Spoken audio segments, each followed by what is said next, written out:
ఎల్లుండే నామినేషన్ల ప్రక్రియ ప్రారంభం అవుతుండటంతో అభ్యర్థులు దూకుడు పెంచారు.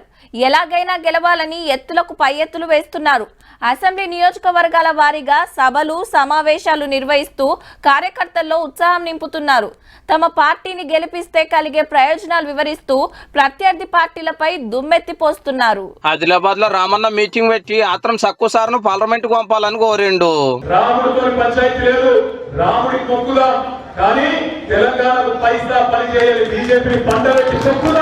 పాత మంత్రి ఐక్యరెడ్డి సార్ దుమ్మా కొడితే ఇదే టైంకి BRS senior leader Venugopalachari sir పాత కాంగ్రెస్ కండువా కప్పుకున్నాడు. నల్గొండ సీటు పక్కా గెలుస్తాము, సెంటర్ లో మా సర్కారే వస్తుందని మంత్రి ఉత్తమ్ సార్ గ్యారంటీగా చెప్పిండు కోదాడ మీటింగ్ లో. ఇండియా అలయన్స్ కి మెజారిటీ స్థానాలు రాబోతున్నాయి.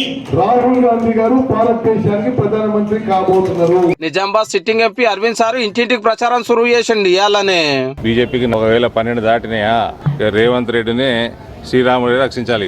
మెదక్కెళ్లి కారు ఎంపీ కావాలని వెంకటరామరెడ్డి సార్ బగ్గనే కష్టపడుతున్నాడు మీటింగులు పెట్టుకుంటా.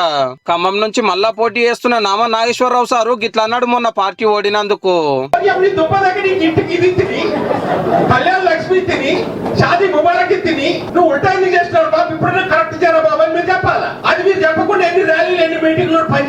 నాగర్ కర్నూలు కు సూటి పెట్టి ఆర్ఎస్ ప్రవీణ్ కుమార్ సార్ పొద్దుగాల అందరితో ఎక్సర్సైజులు చేసి అటెంక ఛాయ్ తాగుకుంటా ముచ్చట్లు పెట్టిండు. భువనగిరిలో చామల కిరణ్ కుమార్ రెడ్డి సార్ ను ఎంపీని చేయాలని MLA Rajagopal Reddy sir meeting పెట్టి అవాజ్ ఇచ్చినాడు. వచ్చే బతుకమ్మ కవిత ఇక్కడే తెలంగాణ బతుకమ్మ మునుగోడులో మీ దగ్గర అధికారం ఉందని చెప్పి 100 మంది ఎమ్మెల్యేలు తీసుకుని వచ్చి పోలీసులు పెట్టి ఫోన్ అప్లికేషన్ అడగొట్టారు. వరంగల్ ఎన్ఎస్వీఐ మీటింగ్ పెట్టి కారును కమలాన్ని నడుచుకున్నారు కాంగ్రెస్ లీడర్లు.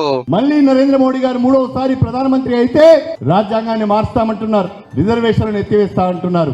నరరూప రాక్షసుడు, నమ్మక ద్రోహి, కడియం శ్రీ అని ఎవరు గొప్ప దేశపడి పడదాం, కబడ్డాడుదామా, డబ్బు కొడదామా, నా బలగం ఎక్కడా, నా మాదిగ జాతి ఎలను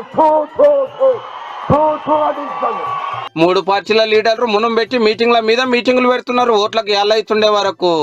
ఇప్పుడేం చూసిర్రు, ఎల్లుండి సంధి నామినేషన్లు వేసినాక మంచి రంజు మీదకి వస్తుంది రాజకీయము.